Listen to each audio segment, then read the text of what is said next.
जो हम लोगों ने देखा था कि पहले पार्ट में जिसमें से मंगमा के कुछ कहानियां बताए थे और मंगमा के बारे में कि जो दही ले जाकर बेचा करते थे। हाँ, अलूर के पास के गांव से निकट के उसका घर था। और जो दही बेचने का काम रोज किया करती थी और बारी का भी बताया था।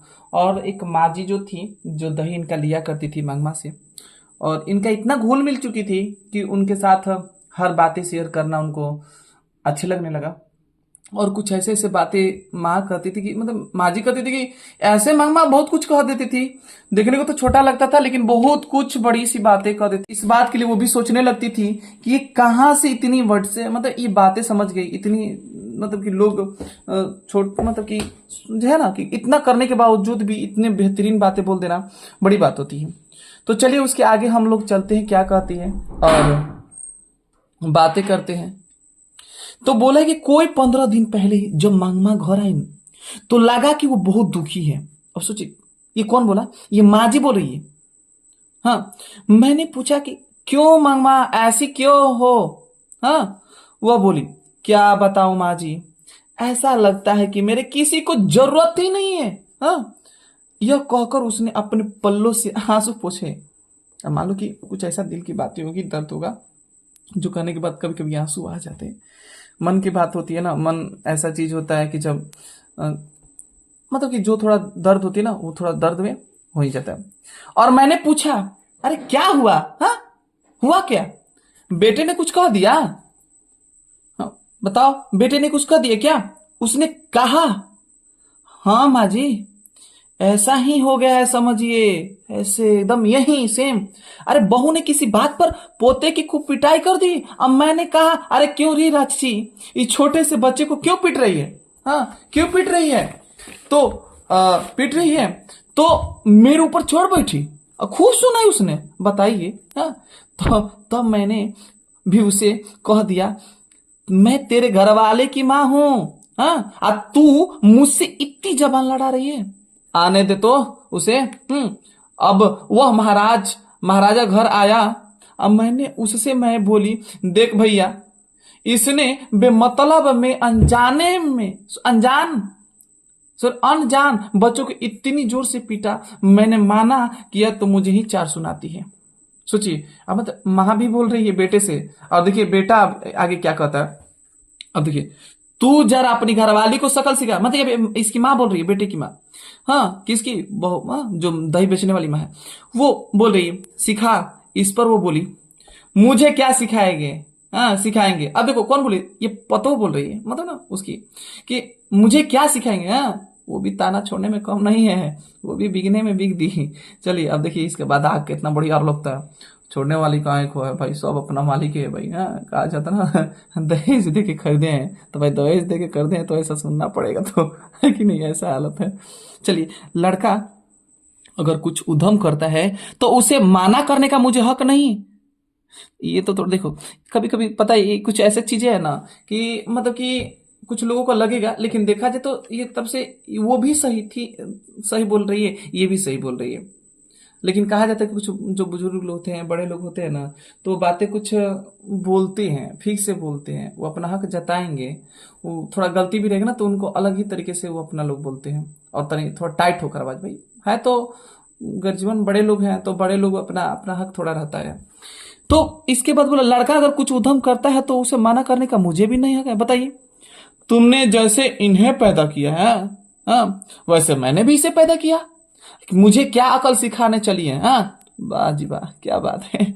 जो भी हो माँ जी, वह उसकी घरवाली है। अब देखो ये कौन बोल रही है? दही वाली मंगमा बोल रही है कि जो भी हो माँ जी, वह उसकी घरवाली है, मैं तो माँ हूं। उसे कुछ कहा तो पलट कर जवाब देती है। हाँ, मुझे कहे तो मैं क्या कर सकती हूँ। इस पर वह बोला हाँ माँ। अब देखो ये मंगमा बोल रही है, अब बेटा अब क्या बोला है, देखिए जवाब क्या दिया। हाँ माँ, वो अपने बेटे को मारती है तो तुम क्यों उसके झगड़े में पड़ती हो? हाँ, सोचो, वो बेटा भी बोल दिया और गलती नहीं, वो भी सही एक तरफ से भाई। दोनों लोग का चक्की में क्या हो जाए, वो बेचारा वो भी सोच रहा है कि अगर माँ को बोलता हूँ, माँ पत्नी को बोलता तो पत्नी बोलेगी भाई अपने ही कर रहे हैं, हाँ माँ को, तो फिर बात आगे बढ़ जाएगी। और इनको बोलते तो सोचा क्या हाल होगा, लेकिन ऐसे बोलना नहीं चाहिए था। तुम मुझे डंडे मार दो, ये भी बात सही बोला है। देखिए बिल्कुल बहुत बेहतरीन बोला। जो दिक्कत है भाई, तुम मेरी माँ हो भाई, तो तुम्हारा हक है मारने का, वो उसकी माँ है तो वो उसका मारने का हक है, तुम मुझे दंड दे दो। बात सही बोला। तब मैंने कहा क्यों रे, हाँ मुझसे गलती ही हुई। हाँ मुझे बहुत गुस्सा आया माँ जी, बहुत गुस्सा आया। बात मेरे मुंह से निकल ही गई। क्या कहता है, हाँ क्या कहता है रे, हाँ बता। बीबी ने तुझ पर जादू फेरा है। वो बच्चे को पीटे तो भी ठीक, और मुझे गाली दे तो भी ठीक। वाह जी वाह, बहुत अच्छे। कल वो कह दे कि माँ को निकाल दो तो तू निकाल देगा, बाहर निकाल देगा पक्का ना। हाँ इस पर वो बोला और क्या किया जा सकता है माँ, और क्या किया जा सकता है। अगर तू यह कहो कि घरवाली रहेगी तो मैं नहीं रहती हूं, और मैं नहीं रहती हूं तो घरवाली रह सकती है, तो उस बेचारी की सहारा कौन देगा बताओ, तुम ही बताओ। हाँ अगर मान लो कि या तू कहेगी कि या तो मैं रहूंगा घर में या नहीं तो वो रहेगी, तो तुम ही बताओ कि अगर मैं उसको निकाल दूं तो उसका सहारा कौन देगा ऐसे, क्योंकि वो शादी करके तो मेरे वजह से आई है, तो फिर सहारा कौन देगा। ठीक है। मैंने पूछा मुझ मुझ बेसहारा का क्या बनेगा। हाँ मैंने डायरेक्ट बोल दिया, ये मांगमा बोल रही है कि मैं डायरेक्ट जवाब दे दिया माँ जी कि मुझ बेसहारा का क्या बनेगा। तब उसने कहा तुम्हारा क्या है माँ, अरे तुम्हारे पास गाय है बैल है पैसा है, तुम्हें क्या है, क्या मैं पाल सकता हूँ, हाँ मतलब तुम्हें क्या मैं पाल सकता हूँ, तुम तो खुद कमा रही हो, तुम कमा लोगी कर लोगी। हाँ और वो तो कर नहीं रही है, तो फिर वो उसको तो उसको कैसे मैं छोड़ दूं, ऐसे थिंकिंग है। मैंने पूछा तुम्हारा कहना है कि मैं अलग हो जाऊं। वाह जी वाह, देखो औरत जाता है ना थोड़ा सा बात बढ़ेगा। भाई इन लोगों से जितना भगवान तक नहीं जीते हैं तो इंसान क्या जीतेंगे। इस पर उसने साफ कह दिया तुम्हारी मर्जी जैसा सोचो, अगर तुम अलग होना चाहती हो तो रोकूंगा नहीं, बिल्कुल नहीं रोकूंगा, मैं तुम्हारे झगड़ों से तंग आ गया हूं। इस पर मैंने कहा अच्छी बात है बेटा, आज दोपहर में मैं अलग हो जाती हूँ, सोचो यो कामना है विजय बोल दी। माँ है तो माँ तो उतना हक बनेगा ही बनेगा बोलने में, लेकिन हाँ फिर भी चलो तुम अपनी घरवाली के साथ सुख से रहो। फिर दही लेकर चली आई माँ जी, सोचिए दही लेकर चलिए। और देखिए यहाँ पर किसी का गलती नहीं दिखेगा। अभी लग रहा है कि कभी इसका गलती है तो उसका गलती है, लेकिन रियलिटी में गलती किसी का नहीं है। ये खुद मांगमा ही बताएगी। और मांगमा क्या, जब जब ये बातें रियलिटी में शो आएगी ना तो खुद आपको एहसास हो जाएगा कि गलती नहीं है। देखिए वो अपना हक सही जगह पे, ये अपना हक सही जगह पे, और बेटा अगर किसी की तरफ होता है तो ही दिक्कत भी होता है। तो देखिए अभी तो कहानियां तो बेहतरीन जा रही है कि कैसे कैसे है, जिसके तरफ से सुना जाए तो बेहतरीन लगेगा, किसी की कमी नहीं होगी। लेकिन चलिए आगे पढ़ते हैं। मैंने दही लेकर उसे पैसा दिया और कहा जाने दो मंगमा, घर जाओ ठीक से रहो, सब अपने आप ठीक हो जाएगा। ये भी माँ जी जो है ना, मतलब ऐसे देखा जाए कि लेखक की माँ ही कहा जाएगा, तो लेखक की माँ भी ना बोलेगी ठीक है कोई बात नहीं जाओ छोड़ो, हाँ ऐसे होता है जिंदगी में छोटा थोड़ा, देखो उतना तो चलेगा, सास बहू का तो झगड़ा चलता है, नहीं चलेगा तो फिर दोनों लोग का उम्र बढ़ेगा नहीं, झुक घट ही जाएगा, वो तो उतना रहना जरूरी है, तभी तो जानेगा कि घर में सास बहू रह रहा है। हाँ? अगले दिन मांगमा आई तो पिछले दिन से जैसे दुखी नहीं थे, मतलब पहले जैसे उदास नहीं थे, लेकिन मन पहले की तरह हल्का भी नहीं था। ये भी नहीं कहा जाता कि रिलैक्स थी, नहीं, फिर भी मन उदास था, कचोट था। मैंने पूछा झगड़ा निपट गया है कि नहीं।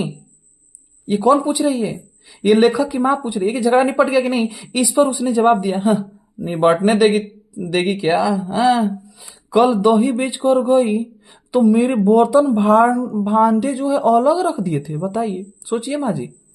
एक कुठले में रागी और एक में चावल, थोड़ा सा नमक मिर्ची सभी तरफ रख के खुद खा के एकदम अपने पति को खिलाकर पांव पसार के एकदम बैठी थी।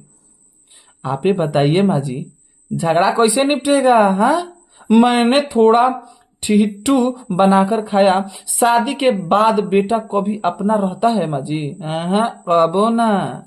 हाँ ठीक है, जब उन्हें नहीं चाहिए तो मैं ही क्यों जबरदस्ती करूं, अलग ही रहने लगी माँ जी। क्या करें, झगड़ा क्या उतना कौन था ना सहेगा। रोज उस बच्चे को थोड़ा सा दही देकर बाद में बेचने आया करती थी, देकर इसके बाद बेचने। आज ठीक उसी समय वह उसे बच्चे को लेकर कहीं चली गई, सोचो चली गई। अरे मैं जानती हूँ माँ जी ये उसी की चाल है, मैं उस बच्चे से बात न कर पाऊं, इसलिए वो लेके चली गई। सोचिए कितना सोच विचार है। तो ये भी कहीं कम नहीं है, बातों को खूब मोड़ना जानती है। इतनी छोटी सी बात कि कैसे रामायण बनाती जा रही है। मुझे आश्चर्य हुआ, आश्चर्य हुआ, पर मुझे आश्चर्य हुआ, पर मैं इससे कुछ कर भी तो नहीं सकती थी। भाई उसका बेटा है तो बेटा वो ले ही जाएगी। इधर उधर की कुछ बातें करके मैंने मांगमा को विदा कर दिया। अब ये देखो, ये लाइन जो है ना, ये लेखक बोल रही है, लेखक की माँ बोल रही है कि इधर उधर की कुछ बातें करके मैंने मांगमा को विदा कर दिया। भाई देखो, अब इनका भी समाचार बंद होगा नहीं, आगे बढ़ते जाएगा। घर का काम तो है ही, और घर का काम करना जरूरी है, तो फिर निपटारा तो करना पड़ेगा कैसे भी। तो लेखक भी कहेंगे ठीक है, चलिए कोई बात नहीं। बाद में 2 एक दिन मैंने बात उठाई नहीं। ऐसा लगा कि वो अलग ही रहने लगी। एक दिन उसी ने पूछा, माँ जी आप जो मखमल कही जो पहनती है ना, वह कैसे गज मिलती है। तो लेखक की माँ पूछ रही है। मैंने पूछा, लेखक की माँ मतलब मैंने पूछा, क्यों मांगमा? हाँ, तो मांगमा जो, तो वह बोली, इतने दिन तो बेटे और पोते के लिए पैसा जोड़ती रही, हाँ, अब भला क्यों जोड़ूं? अरे मैं भी एक मखमल की ब्लाउज पहनूंगी। वाह वाह वाह, ये क्वेश्चन आता है, बहुत अच्छा है। देखो मांगमा का देखो डिमांड।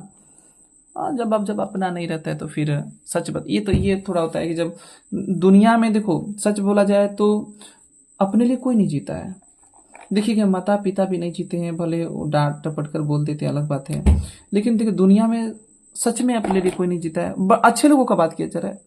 और जब मन किसी पे ठोस पहुंच जाता है ना, तो फिर अपने शौक श्रृंगार लोग मतलब कि अपने तरफ हो जाते हैं। तो इसी भी ये भी बुझे कि मान लो कि अब जब अलग ही हो गया है तो पैसा कैसे सधेगा। और फिर अब शौक शौक, जब पति था तो उनके लिए हम जीते थे, फिर बेटा था तो उनके लिए, जब बेटा है रहा है नहीं, पत्नी का हो गया, फिर मेरा सुनेगा नहीं, तब अकेले होता, फिर आराम से जियो, शौक से जियो, अच्छे से जियो। मैंने कहा कि एक ब्लाउज के 7 या 8 रुपए लगते हैं। मांगमा, उस दिन मांगमा ने जाकर दर्जी से वो कपड़ा लिया और वहीं सिलने दी थी। पहले देखो दर्जी पहले दुकान नहीं हुआ करते थे, पहले दर्जी पे सब मिलती थी। अब ना सब चेंज हो गया, वो कपड़ा बेचते थे, सिलते भी थे। दूसरे दिन पहन कर आई, कौन? मांगमा मुझसे कहने लगी, देखिए माँ जी, मेरा सिंगार घर वाले के रहते एक अच्छी साड़ी नसीब नहीं हुई। सोचिए, अब आराम से हो रहा है, मजा आ गया। हाँ ठीक है, वह तो किसी के पीछे लगा था, मेरे बेटे के लिए पैसा जोड़े, अब वह लड़का ऐसा हो गया, अब कैसा है? अच्छा छोड़ी जाने दी, अब कैसा है मेरा सिंगर, तेने बताइए। तो इनको देखो कभी कभी डाउट लगने लगा। मुझे लगा, देखो लेखक की मां बोले कि मुझे लगा कि बेटे के अलग होने के कारण दुख से मांगमा को जरा मति भ्रम हो गया है। तो हाँ, डाउट हो भी करेगा, है ना, ऐसा थोड़ा हो जाता है, लेकिन ऐसा कोई बात नहीं था। जब ज्यादा दुख आ जाता है ना, तो हर किसी को ऐसा ही हो जाता है। मैंने कुछ ना कहा, पर सोचा कि इस जैकेट के कारण उसे किसी दूसरे से झगड़ा मोल लेना पड़ेगा। मतलब सोचो, इस जैकेट के लिए बताओ क्या बात है। उसके गांव के एक लड़का बेंगलुरु में पढ़ रहा था, वह फिरंगियों की तरह अथवा पढ़े लिखे के हम जैसों की तरह। भाई कहीं ना कहीं शहर में पढ़ोगे, बड़ी जगह पे पढ़ोगे, तो कुछ ना कुछ नॉलेज देगा, बड़ा रहेगा ना। उसी तरीके से पढ़ा था, और जरा नफासत से काला टाई पहनता था, जरा शौकीन था। भाई शहर में रहोगे तो जरा शौकीन तो रहबे करेगा। उसने एक दिन मांगमा को देकर पूछा, क्या बात है अम्मा? अम्मा, क्या बात है? एकदम मखमल के जैकेटे पहन ली। तब मांगमा ने कहा, अरे क्या रे लड़के, यूं बढ़ाकर बातें कर रहा है, और तू जो न गर्दनवा में फसरिया लटका के घूमे, तो क्या मैं जैकेटियो ना पहन सकती हूँ? तब समझ ही रहे हो, ये भी उम्र की थोड़ा ज्यादा थी। ऐ भी लड़का थोड़ा ज्यादा था, जवान था। तब सोच ही लो, थोड़ा कुछ कम उम्र वाले को लोग चिढ़ा भी देते हैं। इसी में तू मैं हो गए, और पास के 4 लड़के। अब देखिए इन लोग का हंसी देखने लगे। तो आप देखिएगा, थोड़ा शॉर्ट वीडियो में भी अगर बूढ़े लोगों पर कार्टून बनता है तो बड़ी इधर उधर कार्टून कर करके बूढ़े लोग को हंसा दिया जाता है ना।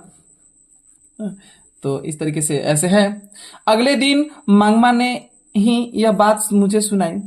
दूसरों की ये बात, अब सोचो ये बात भी मंगमा ने है ना जाके उस लेखक की माँ से बता दी है कि देखिए ऐसे ऐसे माँ जी है। और दूसरे की बात तो दूर, उस बहू ने भी मांगमा को सुनते हुए कहा था। सोचिए, बहू को एक जैकेट सिलाकर नहीं दी। सोचिए, सास अलग हो गई और अब मखमल की जैकेट पहनने लगी। एक बात बोले, समाज बहुत गंदा है, मतलब देखा जाए ना तो एक तरफ से सच में बहुत गंदा दिखता है। और कब दिखता है कि जब कि किसी की बातों को सुनोगे तब, रियलिटी में बात करते हैं, जब किसी की बातों को सुनोगे तब। खुद पे भरोसा होना चाहिए, खुद पे, नहीं तो देखो दुनिया तुम्हें बेच डालेगी। ये दुनिया में ये नहीं कि दुनिया खूबसूरत है, बहुत खूबसूरत है, सब सही चीज करेंगे तो सही के लिए, नेगेटिव चीज करेंगे तो नेगेटिव के लिए। बहुत खतरनाक है, दिखने में लगती है दुनिया, अरे यहाँ पर इतनी असीम चीजें हैं ना कि कभी अनुमान नहीं लगा सकती कि वो चीजें हैं यहाँ समाज में या मौजूद हैं। सोचो, अब बताओ ना, किसी ने जाके ये बात कह दिया, अपने से बना के कह दिया, क्या हकीकत था, कोई गारंटी नहीं। लेकिन देखो ऐसे, जब तक से आप जाने नहीं, देखे नहीं, खुद से समझे नहीं, तब तक से किसी बात पे ना विश्वास मत किया कीजिए, वो भी आज के समय में। देखिए इसी तरीके से आज के, देखिए सबसे बढ़िया झगड़ा पता है कब लगता है, जब किसी के बातों को बिना सोचे समझे परखे ऑटोमेटिक रिएक्शन देता तो दिक्कत हो जाता है। ये वही है। मंगमा ने ब्याह में बहू को कर्णफूल, कड़े झुमकी, कान की जंजीर, कंठी और तगड़ी सब दिया। बाद में भी साल के साल कोई ना कोई गहना बनवा देती थी। वह तो बहुत को याद नहीं। अब देखो इसको मांगमा को खलने लगा इस बात का कि क्योंकि उसको बहू को किसी ने बता दिया, तो बहू कोई बता दिया अपने से देखो, सही रियलिटी बता, अपने से कोई बोला, बना के कह दिया होगा कि देखो तुम्हारी बहू ऐसे ऐसे बोल रही है। तो लेकिन मांगमा कर रही है कि बताओ, मांगमा ने बोला कि मतलब ब्याह में ऐसे ऐसे ये चीजें दिए, फिर भी वो इस चीज को याद नहीं है। वह तो बहू को याद नहीं। मांगमा उसकी बात सुनकर एक दो बार तो चुप रही, बाद में वो अपने को रोक ना पाई और एक दिन जाकर, सोचो ये बात सुनी और एक दिन जाकर बेटे से कह दिया, तेरी ना तेरी घरवाली बड़ी बड़ी बातें बनाती है, मेरे जैकेट के पीछे ताना कसती है, कहती है कि मैंने उसे कुछ दिया ही नहीं। सोचो, क्या मैंने कुछ नहीं दिया? अरे क्या नहीं दिया? कौड़े नहीं दिया, कर्णफूल की झुमकी पात क्या सब मेरे दिए हुए नहीं है? बहू ने पति को बोलने का मौका ही नहीं दिया, वहीं बोली, अब तो घरवाला भी नहीं, ऊपर से बुढ़िया भी हो गई। बाप रे बाप, देखो कमेंट कितना बढ़िया रहा है। हाँ, अब का बुढ़ावतिया में कौन फूल लगाओगी तगड़ी पहनोगी यार, और कौन सी, ले जाओ पहन लो, जब शौक है तो ले जाओ, है ना, शौक है तो शौक ले जाओ आराम से, नहीं पहन। बैठे पति ने उससे कहा, क्यों री तू बकवास की जरी, पत्नी को डांट रहे। हाँ, फिर माँ से बोला, माँ मैं तुम लोगों के झगड़ा से दम, सोचो माता की चीज आगे है, पसंद नहीं करता, अगर तुम्हें चाहिए तो सारा जेवर ले जाओ। और मांगमा बोली, माँ जी रास्ता चलने वाले इस तरह बात नहीं करते। सोचिए, अब देखो बेटा भी उसको डांटने की जगह पे अब बोला, यहाँ गलती किया है बेटा, बल्कि डांटना चाहिए था। वो कुछ भी पहने उसे फर्क नहीं पड़ता, तुम क्या, तुम बोलो तुम्हारा तो अपना करो, हम दे रहे हैं ना, यहाँ गलती किया है बेटा, यहाँ गलती नहीं करना चाहिए बल्कि डांटना चाहिए। लेकिन खैर अब देखिए इसमें तो जो दिया है वही कहानी चलेगी। चाहिए तो जेवर ले चली जाओ, कहकर सारा दोस्त मुझ पर ही मर दिया। अब देखो ये बहुत छोटा, सोचो कि कोई गैर वाला भी इस बात का डांटता है कि नहीं तुम्हारी बहू गलती की, पत्नी गलती की, लेकिन नहीं डांटा। बताइए अब यह जन्म किसके लिए है माँ जी, बताइए। हाँ, सोचिए किसके लिए। तो इसके बाद ये पॉइंट यहीं तक रहने देते हैं, ज़्यादा लंबा वीडियो हो गया, थोड़ा पार्ट में कर देंगे, आसान रहेगा। छोटा छोटा समझिए, भारी नहीं है, और एक एक धीरे धीरे समझिए, कहानी स्टोरी बेहतरीन जाएगा। और आशा करेंगे कि जितने कहानी है समझ में आ गया होगा, और इसी तरीके से हम और कहानी को आगे बढ़ाते हुए चलेंगे। नेक्स्ट पार्ट में मिलते हैं अगले नए वीडियोस में। Thank you for watching video.